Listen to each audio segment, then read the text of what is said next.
Peter Mosley, the producer of One to One. And first off, I want to thank both of you for making this fantastic documentary. Thank you very much. Thank you all for coming out.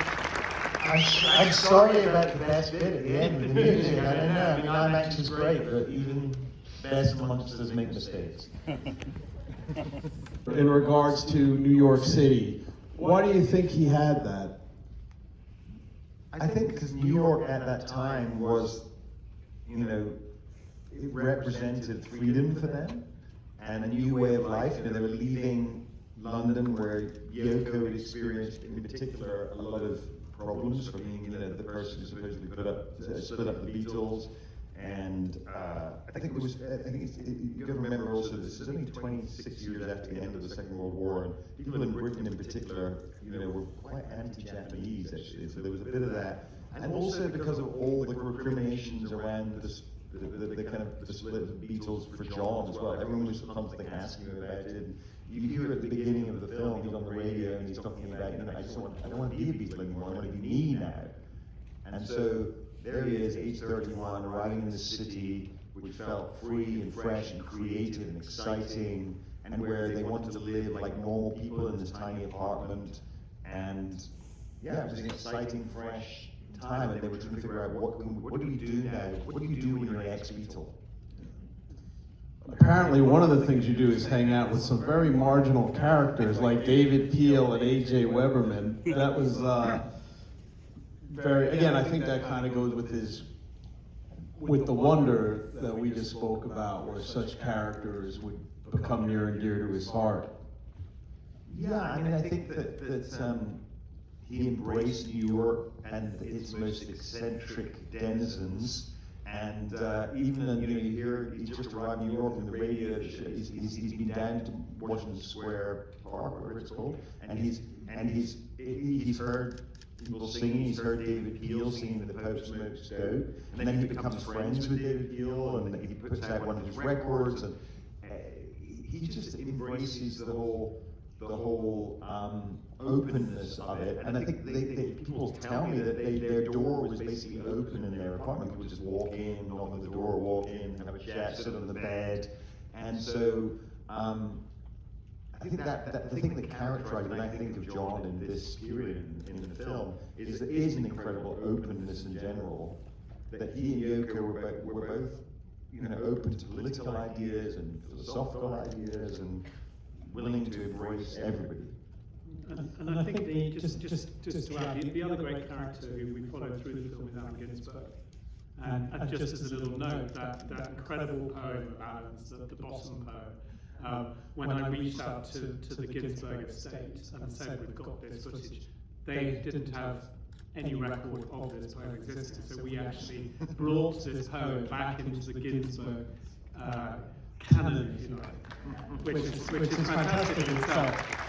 And I think he's a real hero in the film, you know, and you see he stays close with John, and if you notice when John has the falling out with the Rubens over violence, the one person that follows John and Yoko's side is Ginsberg. And then in that lovely scene at the end, you know, with the Minority Report, and there he is, you know, praying that this be overcome. I think Ginsberg is one of the great heroes, you know, running through the film. Now, Peter, did you bring this project to Kevin's attention? I did actually, yes. I produced a previous film with the Lennon estate called Above the Semi Sky, which was about when John was in Tittenhurst making a mansion, and built up a relationship with the estate then. And when we came, I found out about this concert, and then I was talking with the Lennon estate, and we thought about not just producing a concert, but telling the story around it. And then when I talked to Sean about it, actually his one real note was, we need to have a British director on this. But in order to have this similar view to John, that it was coming into New York. And of course Kevin was completely at the top of my list, and took this Say that now. Struck up everyone else. But you know, clearly took what was a very broad idea and shaped it into something which you just all seen. So thank you, Kevin. Thank you, Peter. And Sean worked very hard with you on restoring the music, the audio from the concert, and did a fantastic job, because from what you've told me previously, there was so many issues with the audio that might have been one of the reasons John didn't do more concerts. Actually, I mean, Kevin can talk to this, but it wasn't just the audio, it was all of the footage had been used a couple of times and cut up and just put back into reels and completely mixed up. And so it was, I think, a kind of 10-year process of finding all the underlying footage, the negatives, and then syncing it back up to the audio, which in itself... Also, some of the cameras were running at different rates than other cameras. This is where it gets technical. Kevin can take over here. No, but it was a mess, because basically the footage was shot for an ABC special that was also part of the fundraiser, so they sold the rights to the ABC, and that was how we were going to raise more money for kids, and that went out, and it was not a great success, and the concert was not considered to be a great success. I think largely because everyone who saw it thought the sound was so bad, and it was only really through Sean's efforts to restore it and to take each individual track and clean it up, and it took a long time using the very latest sound technology to get rid of extraneous sounds and then remix it, that you end up with something like this. Even when I first got involved a couple of years ago, they still weren't there yet, and I listened to some of it and I was like, oh God, this isn't great. But if you want to hear what it used to sound like, you can go on YouTube and look at there was a VHS release in 1986, and it's a very different thing. Yeah, and if any of you are planning to go out for Record Store Day tomorrow, there's a wonderful EP from the soundtrack that's being released. And the full soundtrack will be released with both afternoon and evening concerts in the fall, I think, to around the time of John's birthday. At some stage in the future, I'm sure the concert film itself will also be released. So the whole concert is going to be released at some stage in the future. Awesome. I came of age right around the time the Beatles had already broken up, but it was still that era when you were supposed to choose a favorite Beatle, which I don't think there was. I was thinking about, like, nobody ever said, oh, you gotta choose a favorite Rolling Stone, but I guess they had such four separate. You look like a pole. But John I picked John, and his legacy, as you know, has taken somewhat of a beating over the years with some behavioral issues and other things. But one thing I really love about this movie is it really paints him in a very human and humorous, and I think it shines him in a very good light. It's somewhat akin to the Hard Day's Night character, but with a lot more political awareness. Yeah, political awareness, but also naivety about politics. I mean, he wants to be engaged. He wants to be using his celebrity to make the world a better place. But he's not always sure where to place that. He refers to himself as Robin Hood, kind of at one point. Yes. So I mean, I think that this the character you see is also complicated by the fact that all those audio recordings, the phone recordings, that's them just as they really are. They're not meant for public consumption. It's just them chatting on the phone. And so you really do get I guess any of us, if somebody recorded our phone calls, we would sometimes sound a bit naive. But those were the great find for us, that halfway through the edit, somebody from the estate phoned up and said, oh, we found this box of tapes, amazing. And it says a box that says, audio recordings, 1972, would you like to listen to them? And I'm like, yes, absolutely. But that totally transformed what the film was and made it much more intimate, and you really get an insight, particularly into Yoko, I think, actually. And when you started working on this project, I can't imagine you'd have had any idea how unfortunately timely this movie would turn out to be in terms of all the talk about deportations and the need for protests.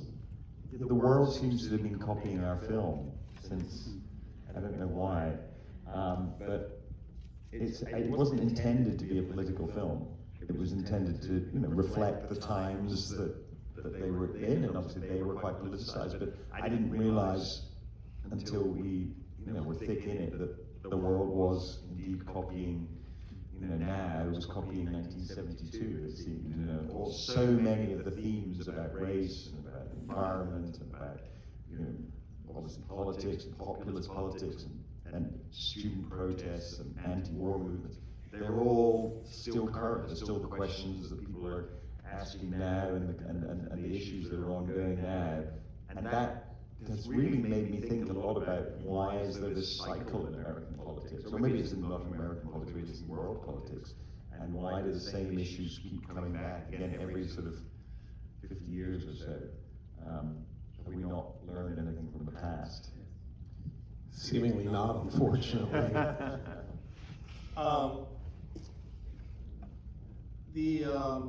Has Yoko seen the movie?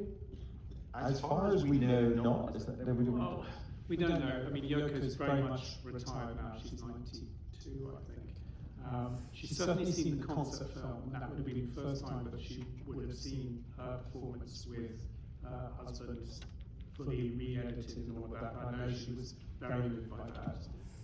And what we can say is that Sean, when he first saw a cut of the film, said, "This is, I know my mum would love this. It's the most true and appealing." No, you found a better word than that, but it was his favourite portrayal of his mother that he'd seen in the film, and that, I think, means a lot.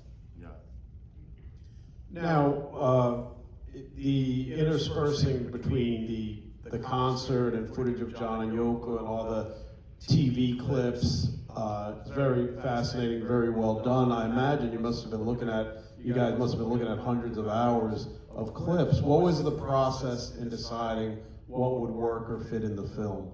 Well, it was a combination of trial and error, and watching a lot, hundreds of hours, as you say, of material. But we would look at, historical events. We had a big board of all the historical events and all the TV shows and all the sort of important things that went on in this basically 15-month period from the end of 71 to the beginning of 73. And we would just look at clips, and we had very great archive researchers, and they would come up with material for us. We'd say, what is there on, the Munich Olympic Games? We didn't end up putting that in. Or what is there on Attica? And what is there in Vietnam? How can we represent Vietnam in a slightly different way? Find footage that isn't the same footage that's seen again and again. And we would just look at all of this stuff, and sometimes then we would try and find connections.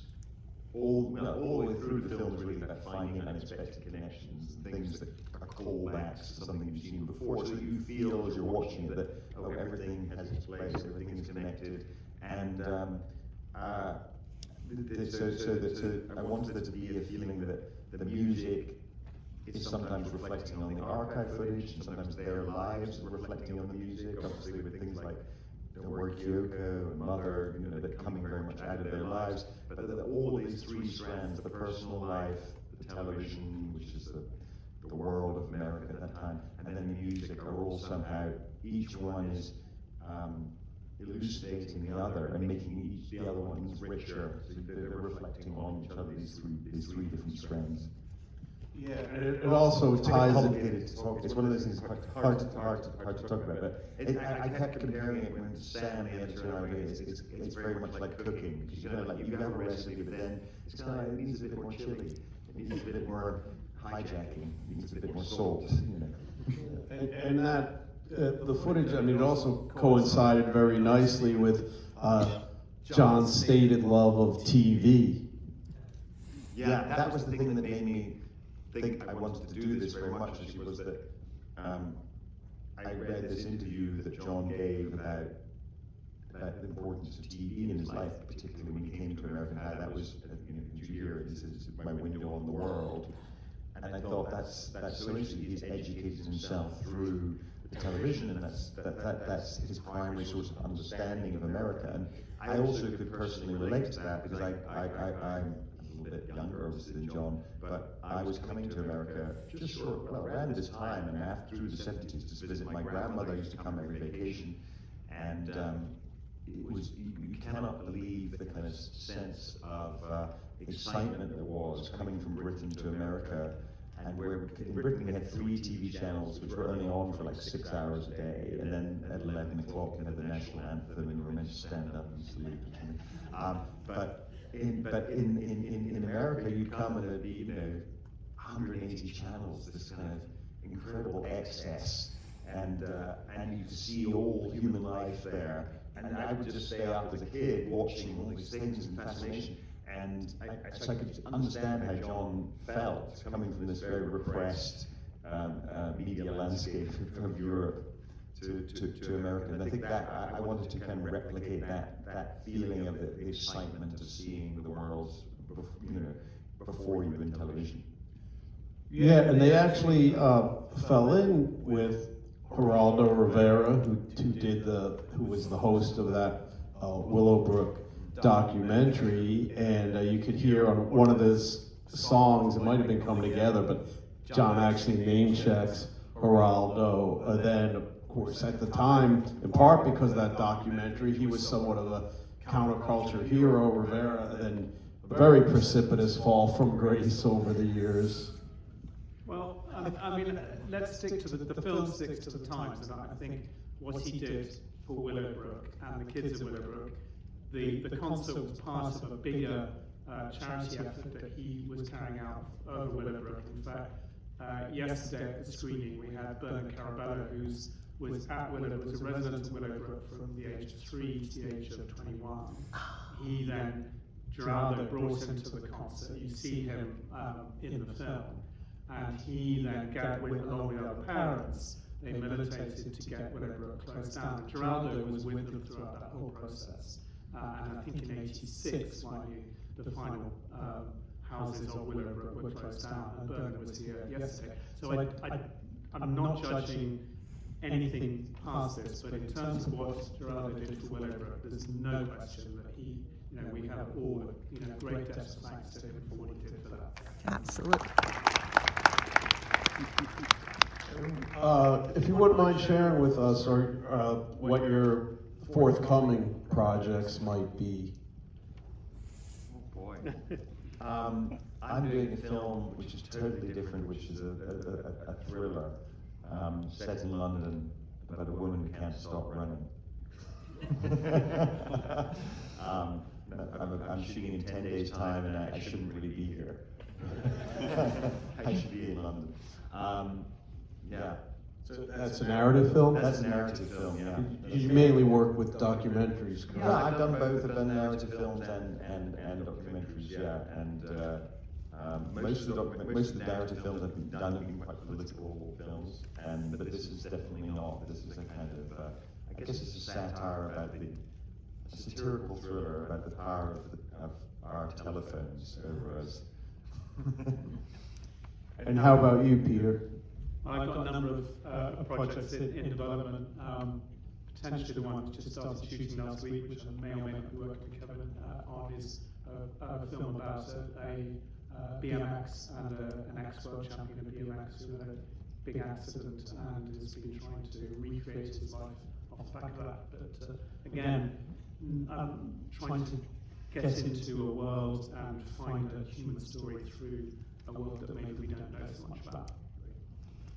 All right, and I believe we have some time for some questions from the audience, if anybody has one. Did Dylan ever show up? Dylan never showed up. Yesterday they had a good Q&A, and I said that the Bob Dylan narrative in this is a shaggy dog story.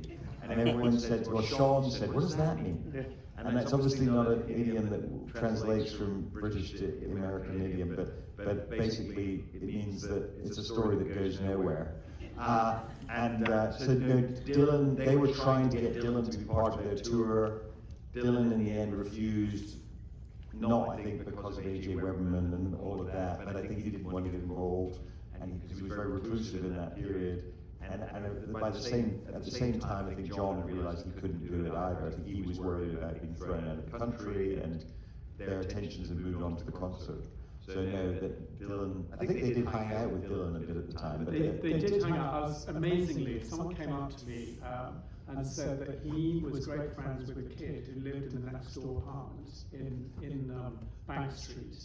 And this kid was a bit of a naughty kid. He managed to climb over the roof and climb down that spiral staircase you see in the apartment, and comes into the apartment. And there, to be honest, there's John Lennon and Bob Dylan, and this little 5-year-old kid is there, and he refuses to go. And so John Lennon and Bob Dylan say, if we sing you a song, will you leave and go back home to your mummy and daddy? And they did. Isn't that amazing? Love it. Most importantly, the flies showed up.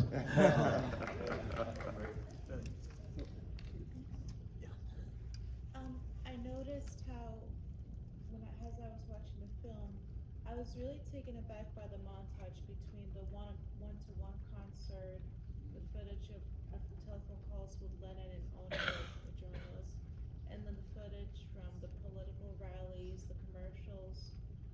How did you composition that all together? Does it reflect, like, I know you mentioned it reflected the times, but how do you think it affected Lennon personally? If you didn't hear, she was asking how did the material, the news footage, etc., reflect on Lennon personally? And how did you put that all together? How did we put it all together? That's such a hard question to answer.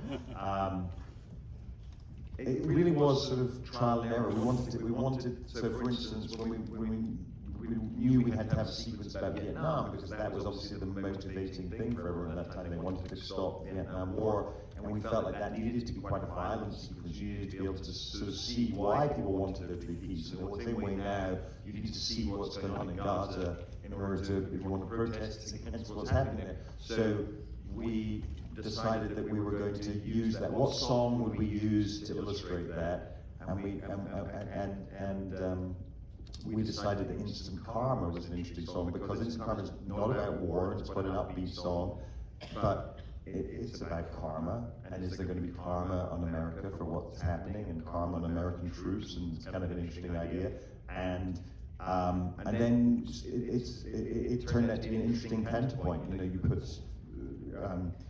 We All Shine On, and you've got shots of rockets, and so there's some interesting ideas conjured in your head there, and so that's what we were just trying to look for interesting juxtapositions.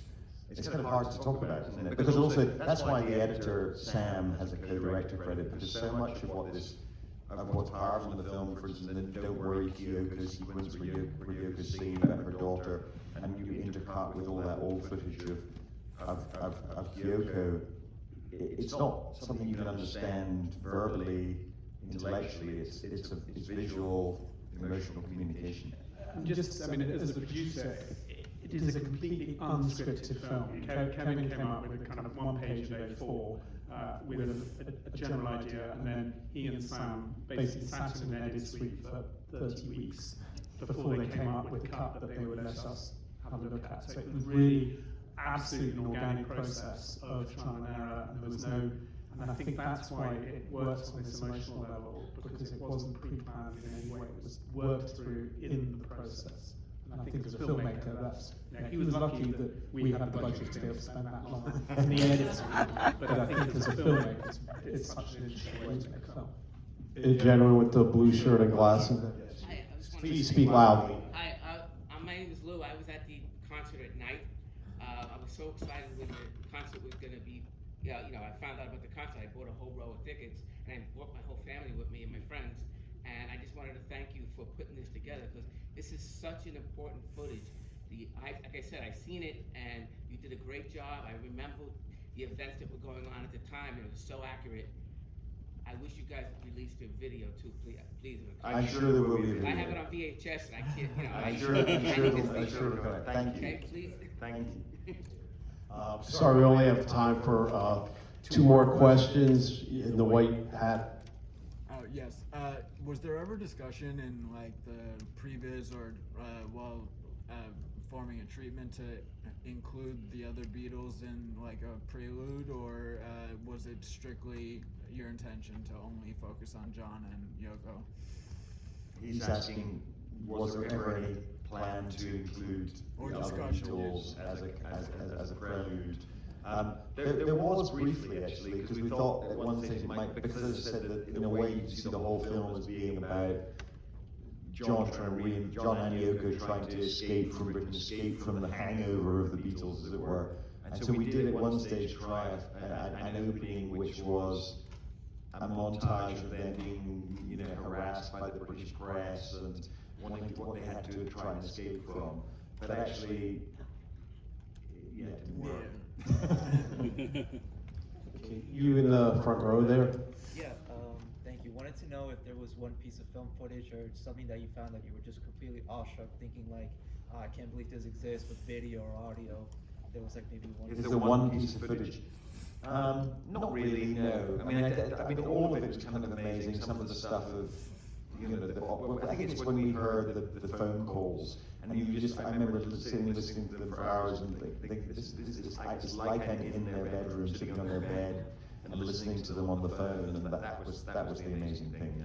I'm always so struck by the Berrigan sisters, that footage at the beginning with Richard Nixon, and when she says stop the war, and Richard Nixon just sits there, he doesn't know how to respond, he sort of gurns at her, and then they carry on performing this weird song about a young girl being ogled over by an old man, and everyone thinks it's normal. And you just imagine what would happen if anything like that happened in front of the president nowadays. It's just extraordinary. It makes me sit, each time I see it, it sort of jolts me into an awareness of the kind of film we're going to be watching. Yeah, I was so surprised that I didn't know about that clip. I'd never seen it before, which is odd because it is such a stunning moment. Yeah. Well, thank you, Kevin and Peter. Best of luck with this film, and congratulations. Thank you very much. Thank you, everyone. And thank you to the person buying the whole row of tickets. Get your friends to do the same. On behalf of MacDonald.